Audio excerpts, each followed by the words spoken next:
जय हिंद। अध्याय 17 विचार एवं सुरक्षित ऊर्जा। यदि आप बैंक खाते में जमा राशि से ज्यादा रकम निकालना चाहें तो क्या यह मुमकिन है?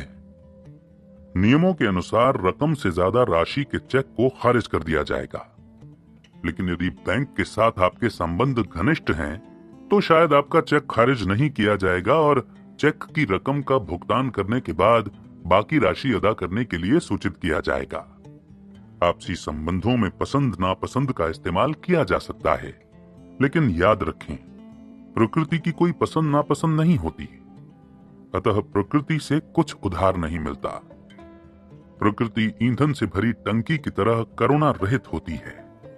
टंकी का ईंधन खत्म तो मशीन बंद। इसी प्रकार बिना तैयारी के भाषण का व्याख्यान उतना ही मुश्किल होता है जितना बिना ईंधन के किसी दूर दराज के सुनसान इलाके का सफर तय करना। लेकिन सवाल यह है कि वक्ता की आरक्षित शक्ति का संग्रह कहां होता है? यह संग्रह विषय की सामान्य और विस्तृत जानकारी में शामिल होता है। विचारों की प्रबलता में सचेत रहने का गुण शामिल होता है। विशेष तौर पर प्रकृति के नियमों और कारणों को समझने में होता है। इस तरह की प्रतिभावना से वक्ता स्वयं मानसिक व शारीरिक शक्ति का संचालक बन जाता है। इस विधि का पहला अहम तत्व है उचित तैयारी और आखिरी है आत्मशक्ति। इन दोनों सिद्धांतों की महानता का आत्मविश्वास और तैयारी के जरिए बहाव इस अध्याय में विस्तृत वर्णन किया जा चुका है। इसके अलावा जनता के समक्ष बोलने के लिए उचित तैयारी की विधि का वर्णन अगले अध्याय में किया जाएगा। इसीलिए इस अध्याय का ध्यान विचारों की आरक्षित शक्ति पर केंद्रित है। मानसिक शक्ति का भंडार। खाली खाद्य भंडार की तरह खाली दिमाग एक गंभीर विषय है या नहीं, ये मौजूदा संसाधनों की उपलब्धता पर आधारित होता है। रसोई घर में खाद्य सामग्री खत्म होने की स्थिति में गृहिणी बर्तनों को उलटने पलटने की जगह राशन की दुकान पर खाद्य सामग्री खरीदने पहुंचती है। इसी प्रकार विचारों की कमी की स्थिति में दिमाग को इधर उधर भटकाने की जगह विषय से संबंधित जानकारी हासिल करनी चाहिए। याद रखें, बिना तैयारी मंच पर पहुंचने की गलती नहीं करनी चाहिए। विचारों से खाली दिमाग को नई एवं उपयोगी जानकारी से भरना चाहिए। जमीन से प्राकृतिक तौर पर उत्पन्न कूप से पानी का फव्वारा तेजी से ऊपर की ओर उठकर कई फीट ऊंचाई तक पहुंच जाता है। निसंदेह ऊंचाई तक उठते इस फव्वारे का रहस्य जमीन के अंदर बहने वाले पानी की मात्रा और गति में छुपा होता है। यदि आपके दिमाग में भी विचारों का सैलाब उफान मारता है तो उसे रोकने की क्या जरूरत है? अधिक हासिल करने का मतलब अधिक नहीं होता, अतः अधिक नहीं सर्वाधिक की कामना करनी चाहिए। इस प्रकार विचारों का दबाव भाषण के बहाव को सहज बनाने का काम करता है, आत्मविश्वास में बढ़ोतरी करता है और मानसिक शक्ति में वृद्धि करता है। जेब में केवल घर लौटने तक की रकम डालकर चलने की आदत मुसीबत के समय में बहुत महंगी पड़ती है। मानसिक शक्ति के भंडार में चुंबकीय आकर्षण होता है। मस्तिष्क में सुरक्षित विचारों को प्रस्तुत करने से दर्शकों तक विचार के साथ वक्ता के अध्ययन, अनुभव एवं निचोड़ भी पहुंचता है। जिस प्रकार ज्यादा मलाई के लिए ज्यादा दूध की जरूरत होती है, उसी प्रकार ज्ञान के बड़े भंडार के लिए ज्यादा जानकारी, अध्ययन और अनुभव की जरूरत होती है। लेकिन सवाल यह है कि ज्ञान रूपी इस दूध को कैसे हासिल किया जाए? इसके दो तरीके हैं। पहला ये कि दूध सीधे गाय से हासिल किया जाए। दूसरा तरीका यह है कि दूध विक्रेता से लिया जाए। तात्पर्य यह है कि ज्ञान या तो सीधे ज्ञानी व्यक्ति से हासिल किया जा सकता है या फिर विचारों के अध्ययन द्वारा। देखने और समझने की शक्ति। किसी संत ने कहा है कि हजारों वक्ताओं में से केवल एक ही व्यक्ति विचारक होता है और हजारों विचारकों में से केवल एक व्यक्ति के पास दूरदृष्टि होती है। देखने और समझने का मतलब है सीधे गाय का दूध दोहना, अर्थात ज्ञानी व्यक्ति से सीधे ज्ञान प्राप्त करना। इस तथ्य को इस प्रकार कहने की जगह हजारों में से केवल एक व्यक्ति के पास देखकर समझने की शक्ति होती है। ये कहना ज्यादा उचित होगा कि हजारों व्यक्ति अपने सामने घटने वाली घटनाओं और प्राकृतिक बदलाव को समझ बूझ की दृष्टि से नहीं देखते। हम जीवन से जुड़े सत्यों को नजरअंदाज करते हैं, जबकि घटनाओं से जुड़े दर्शन को समझना हर व्यक्ति के लिए बहुत महत्वपूर्ण होना चाहिए। अगली बार सफर करते वक्त अपने बगल में बैठे यात्री पर गौर करें और जानने की कोशिश करें कि सफर के दौरान उसका ध्यान किन बारीकियों पर जाता है। उसकी आदतें, व्यवसाय, आदर्श और विचारधारा किस प्रकार की हैं। उसका वातावरण, शिक्षा, स्वास्थ्य और अन्य अहम पहलुओं के लिए क्या नजरिया है। सभी जरूरी जानकारी हासिल करने के बाद उस व्यक्ति के व्यक्तित्व को शब्दों में बयां करने की कोशिश कीजिए। सभी अहम जानकारियों को निपुणता से शब्दों में बांधने के बाद गौर कीजिए कि क्या अब आप उस व्यक्ति को ज्यादा करीब से समझ पा रहे हैं। यदि ऐसा है तो आप हजारों में से एक बनने की प्रक्रिया का हिस्सा बन रहे हैं। डी माओपेसेंट के लेखक के लिए किया गया व्याख्यान वक्ता पर भी लागू होना चाहिए। उसकी आंखें पानी खींचने वाले पंप की तरह होनी चाहिए जो सब कुछ सोख ले। हाथों में जेब कतरों जैसी निपुणता होनी चाहिए, ऐसे हाथ जो सदा काम पर लगे रहते हैं। इनके हाथों से कुछ नहीं छूटता। ऐसे हाथ लगातार कुछ न कुछ बटोरते रहते हैं। आंखें लगातार नजरों, इशारों, इरादों और सामने वाली हर बारीक गतिविधि को पढ़ रही होती हैं। जानकारी के लिए बता दें कि डी माओपेसेंट स्वयं हजारों में से एक प्रतिभावान व्यक्ति थे। रस्किन ने एक साफ कच्चे हीरे का टुकड़ा उठाया और उससे एक भावहीन शिक्षा हासिल की। वो शिक्षा आज तक जनमानस के लिए अहम मानी जाती है। बीचर घंटों तक एक जेवर की दुकान के सामने खड़े होकर जेवरों को निहारते रहे और गहनों और इंसान की आत्मा के बीच समानता की तुलना करते रहे। गोह ने पानी की एक बूंद में हजारों आत्माओं को तृप्ति पहुंचाने वाली शक्ति का एहसास किया। थॉरो एक घनी झाड़ी में घंटों शांत बैठा रहा, जहां उसे चिड़ियों और कीट पतंगों के कई जीवन रहस्यों का ज्ञान मिला। एमरसन ने इंसान की अंतरात्मा का गहन अध्ययन कर निष्कर्ष निकाला कि व्यक्ति को जानने के लिए उसे सुनना आवश्यक है। प्रेयर ने अपने बच्चों की हरकतों का 3 साल तक अध्ययन किया। इस प्रकार वो बच्चों की मानसिकता समझने का विशेषज्ञ हो गया। देख समझकर ज्ञान प्राप्त करने में असफल व्यक्ति नेत्रहीन के समान होता है। लाखों खोजों और प्रयोगों के बावजूद आज भी कई अप्रदर्शित सत्य हैं जिनकी न तो जानकारी है और न ही कल्पना की जा सकती है। जाहिर है, देखने समझने की इच्छा शक्ति और उत्सुकता को खत्म कर अप्रदर्शित सत्य की जानकारी हासिल नहीं की जा सकती। पत्थरों में धर्मोपदेश और नदियों में ग्रंथ ढूंढने वाले महापुरुषों की संख्या बहुत कम है। दरअसल आमतौर पर लोग नदियों में पत्थर और ग्रंथों में धर्मोपदेश देखने के आदी हैं। सर फिलिप सिडने की कहावत है, लिखना है तो दिल में झांकिए। मसीलन की कहावत में इंसान के हृदय की समझ शामिल है। मैंने खुद के अध्ययन द्वारा दूसरों के बारे में सीखा है।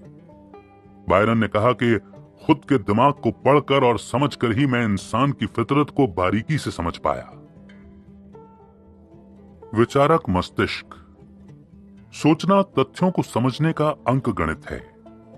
इस तथ्य को दूसरे तथ्यों के साथ जोड़ने से परिणाम हासिल होता है। एक सत्य को दूसरे सत्य के साथ जोड़ने या घटाने से उम्मीद के मुताबिक परिणाम हासिल हो सकता है। एक तथ्य का दूसरे तथ्य के साथ गुणा कीजिए, निश्चित तौर पर सटीक परिणाम हासिल होगा। सोचिए कि एक ही समय में ऐसे कितने विचार एक साथ काम कर रहे होते हैं। दरअसल हम हर वक्त कुछ ऐसे ही विचारों के गुणा भाग में लगे रहते हैं। इसीलिए गणित को दिमाग का सबसे बेहतर व्यायाम माना गया है। विचार लगातार कार्यशील रहते हैं। सोचने में ऊर्जा खर्च होती है। सोचने के लिए समय, धैर्य, विस्तृत जानकारी और स्पष्ट दृष्टिकोण की आवश्यकता होती है। आमतौर पर लोग सतही जानकारी को संपूर्ण मान लेते हैं, लेकिन उत्तम विचारक तथ्य की गहराई तक पहुंचने की कोशिश करता है। ऐसे व्यक्ति हजारों में एक होते हैं। जब तक शिक्षा की मौजूदा प्रणाली चलती रहेगी और छात्रों को आंखों से प्राप्त होने वाले अनुभव की जगह केवल भाषण के जरिए पढ़ाया जाएगा, तब तक छात्रों पर खुद के विचार विकसित करने की जगह दूसरों के विचार को याद रखने का दबाव रहेगा। तब तक ज्ञानी और अज्ञानी का मौजूदा अनुपात बरकरार रहेगा। हजारों में से केवल एक ही व्यक्ति आंखों से मिलने से अनुभव से ज्ञान प्राप्त करेगा और हजारों में से एक ही व्यक्ति खुद की सोच विकसित करने में कामयाब हो सकेगा। मस्तिष्क चाहे कितने भी लंबे समय के लिए विचारहीन क्यों न रहा हो, आवश्यकता पड़ने पर विचार विकसित हो ही जाते हैं कि ईश्वर के आशीर्वाद से विचारक जन्म लेते हैं। ब्रायन के मुताबिक विचार के महत्व को समझना और उसे सही क्रम में प्रस्तुत करना कोई चमत्कार नहीं है। इस तथ्य पर विचार कीजिए और इस सिद्धांत को समझने की कोशिश कीजिए। यकीनन विचार किसी चमत्कार और आशीर्वाद के मोहताज नहीं होते हैं। तथ्यों को समझना, उन पर विचार करना बस एक आदत है। इस आदत को कोई भी विकसित कर सकता है। किसी चीज को बार बार दोहराने से आदत विकसित हो जाती है। फर्क बस इतना है कि साधारण आदतें आसानी से विकसित हो जाती हैं, जबकि विशेष आदतों के लिए लंबा अभ्यास करना पड़ता है। अर्थात विशेष आदतें विकसित करने के लिए दृढ़ निश्चय का होना बहुत आवश्यक है। कड़ी मेहनत का फल मीठा होता है। डटे रहें, मेहनत करते रहें, और जिस दिन आप विषय की गहराई तक इंच भर पहुंचने में कामयाब होंगे, बस उसी दिन से विचारों की गहराई बढ़ना शुरू हो जाएगी। शायद इस छोटे से उदाहरण से विषय की गहराई तक विचार करने की प्रेरणा जरूर मिली होगी। विचारों की कड़ी को एक साथ जोड़ने का अभ्यास करते रहिए। विचारों की जंजीर खुद ब खुद बननी शुरू हो जाएगी। एक तथ्य को दूसरे तथ्य से जोड़िए। इसी प्रकार तथ्यों को आपस में मिलाते रहिए। विचारों का प्रवाह विकसित हो जाएगा। सोचना और तथ्यों को बारीकी से समझना सभी मानसिक अभ्यासों में श्रेष्ठतम अभ्यास है। खास तौर पर ध्यान रखें कि किसी अहम विचार पर राय तथ्यों को जांचे बिना हावी नहीं होनी चाहिए।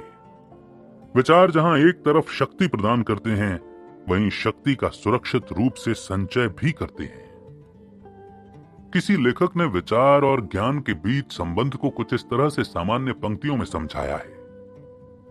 मुझे किसी ऐसे व्यक्ति से मत मिलाना जो सोचता है कि वो सोचता है। किसी ऐसे व्यक्ति से भी मत मिलाना जो सोचता है कि वो जानता है। मुझे किसी ऐसे व्यक्ति से मिलाना जो जानता है कि वो सोचता है, और मैं ऐसे व्यक्ति को जानता हूं जो जानता है कि वो जानता है। अध्ययन से विचारों को प्रोत्साहन मिलता है। गाय के थन कितने भी सूखे क्यों ना हो, हम दूध दोहने में नाकाबिल क्यों ना हो, लेकिन फिर भी दूध विक्रेता हैं। हम दूसरों के विचार पढ़ सकते हैं, विचारों को समझ भी सकते हैं, तो खुद विचार क्यों नहीं कर सकते? दरअसल उत्तम विचारक बनने के लिए उत्तम विचारों की नहीं, दृढ़ इच्छा शक्ति की जरूरत होती है। आज के दौर में अध्ययन के महत्व को निम्न साबित करने का प्रचलन बन गया है। समझाया जाता है कि ज्यादा अध्ययन से विचार भ्रष्ट हो जाते हैं। किताबें मानसिक तौर पर सुस्त लोगों के लिए होती हैं, लेकिन ये केवल आधी सच्चाई है। इस तथ्य से जुड़ी वास्तविक सच्चाई कुछ देर के लिए सोचने को विवश कर सकती है। अध्ययन के बिना क्या आप स्वयं कुछ बड़ा सोचने में कामयाब हुए हैं? क्या किसी प्रभावशाली विचार को पढ़ने में कभी नीरसता और आलस्य का आभास हुआ है? विचार कीजिए, यदि ऐसा हुआ है तो पश्चाताप कीजिए। छोटी और तुच्छ सलाह से प्रभावित मस्तिष्क की भर्त्सना कीजिए। प्रायश्चित के लिए अपनी गलती को सुधारिए और अध्ययन कीजिए। निश्चित रूप से परिणाम सकारात्मक होंगे। अध्ययन में रुचि पैदा होगी तो जानकारी बढ़ेगी। जानकारी बढ़ेगी तो उत्तम विचार विकसित होंगे। इस अध्याय में मुख्य रूप से जानकारी के द्वारा विचार विकसित करने पर जोर दिया गया है। जानकारी बढ़ाने के लिए क्या पढ़ना चाहिए? जैसा कि ग्रे ने कहा है कि जानकारी बढ़ाने के लिए किसी मामूली पुस्तक में समय नष्ट करने से अच्छा है कि रंगमंच पर नाटक का आनंद लिया जाए। जानकारी बढ़ानी है तो सुकरात के विचारों को पढ़िए। लिंकन, गेटिसबर्ग, एथेंस की गाथा, ह्यूगो, दांते आदि का अध्ययन कीजिए। स्टेनले के जरिए अफ्रीका के बारे में जानकारी जुटाइए। मानव हृदय को करीब से समझने के लिए शेक्सपियर और दुनिया भर के महान नायकों के बारे में जानने के लिए कार्यालय पढ़िए। इसके अलावा धर्म से जुड़े भ्रम और धारणा को समझने के लिए एपोस्टल पॉल के लेखों का अध्ययन कीजिए। हजारों युगों का ज्ञान और अनुभव अध्ययन के जरिए प्राप्त किया जा सकता है। चेल्सिया के संत ने सही कहा है, किताबों के संग्रह से बड़ा कोई विश्वविद्यालय नहीं है। एक उत्तम पुस्तक को पढ़ने और समझने से बेहतर और कुछ नहीं हो सकता। लेकिन हम में से कुछ ही लोग किताबों के महत्व को समझ पाते हैं। आमतौर पर हम पुस्तक मांगकर पढ़ने की शुरुआत करते हैं, लेकिन किसी पुस्तक को खुद खरीदने और किताबों की अलमारी में सजाने में जो आनंद है वो मांगकर पढ़ने में नहीं है। किताबें कम हैं या ज्यादा, इससे फर्क नहीं पड़ता। पुस्तक पढ़ना शुरू कीजिए, संग्रह खुद ब खुद बढ़ने लगेगा। किताबों में दिलचस्पी पैदा होने के बाद पुस्तक के मुख पृष्ठ का फटना दुखदाई महसूस होगा। पुस्तक के पन्ने पलटते वक्त आप सलवटों पर ध्यान देने लगेंगे। पुस्तक को मोड़कर पढ़ना बंद कर देंगे। पुस्तक को निशान, सीलन, दीमक आदि से बचाने का प्रयत्न करेंगे। किताबों के प्रति प्रेम जागृत होने के बाद किताबों का चयन करने में मुश्किल नहीं होगी और जानकारी का दायरा लगातार बढ़ने लगेगा। यदि आपके पास किताबों की महत्ता और उत्तम लेखकों की जानकारी नहीं है, तो पुस्तक खरीदने से पहले पुस्तक के बारे में पूर्ण जानकारी हासिल करें। पुस्तक पढ़ने का मतलब ये नहीं है कि कुछ भी पढ़ा जाए। सत्यता और जानकारी के प्रमाण के लिए इतना कहना काफी नहीं है कि मैंने पुस्तक में पढ़ा है। इसके लिए विचारक और लेखक का विश्वसनीय होना बहुत जरूरी है। कौन सी पुस्तक? इससे बड़ा सवाल है कौन सा लेखक। क्या लेखक प्रस्तुत किए गए विषय का उत्तम जानकार है? लेखक की विश्वसनीयता का प्रमाण क्या है? वो लेखक किन अन्य विश्वसनीय लेखकों के विचारों को मानता है या नकारता है? इन अहम पहलुओं की सत्यता की जांच के जरिए ही जालसाज लेखकों से बचा जा सकता है। कल्पना कीजिए कि आपके पास जाली रुपए हैं और आपको इसकी जानकारी तक नहीं है। आप पकड़े जाते हैं, तो क्या आपको सदमा नहीं लगेगा? लिहाजा जालसाज और जाली पुस्तकों से बचने की कोशिश कीजिए। सर्वजन के समक्ष बोलने के विषय पर कोई भी पुस्तक आपको सीमा शुल्क पर भाषण देना नहीं सिखा सकती। इसके लिए सीमा शुल्क के बारे में जानकारी हासिल करनी ही होगी। इस विषय पर जितनी जानकारी हासिल की जाए, भाषण उतना ही प्रभावशाली सिद्ध होगा। उदाहरण के तौर पर सरकारी नीतियों पर चर्चा कर रहे उस समूह के बारे में सोचिए जो सरकार की सामाजिक नीतियों पर वाद विवाद कर रहे हों। निसंदेह इस विवाद में समाजवादी विचारक माननीय अ के विचारों की आलोचना की जाएगी। साथ ही इस नीति से जुड़े निष्पक्ष नेता ब की भी आलोचना होगी। ऐसा भी हो सकता है कि वाद विवाद में केवल नेताओं के चरित्र पर ही चर्चा हो और नीति से जुड़े सामाजिक पहलू को छेड़ा ही न जाए। चर्चा का निष्कर्ष ये भी हो सकता है कि माननीय अ और ब को समाजवाद का ज्ञान ही नहीं है। रॉबर्ट लुइस स्टीवेंसन ने कहा है कि इंसान केवल रोटी पर जिंदा नहीं है, सूचक शब्द भी बराबर महत्व रखते हैं। यदि आप भी इसी समूह की विचारधारा से प्रभावित व्यक्ति हैं, सरकार या सरकारी नीतियों की आलोचना या वकालत तथ्यों को जाने बिना करते हैं, तो इस आदत को तत्काल सुधारने का प्रयत्न कीजिए। किसी मुद्दे के विषय में निष्कर्ष तक पहुंचने से पहले सभी तथ्यों और पहलुओं की बारीकी से जांच कीजिए और विषय की गहराई को समझिए।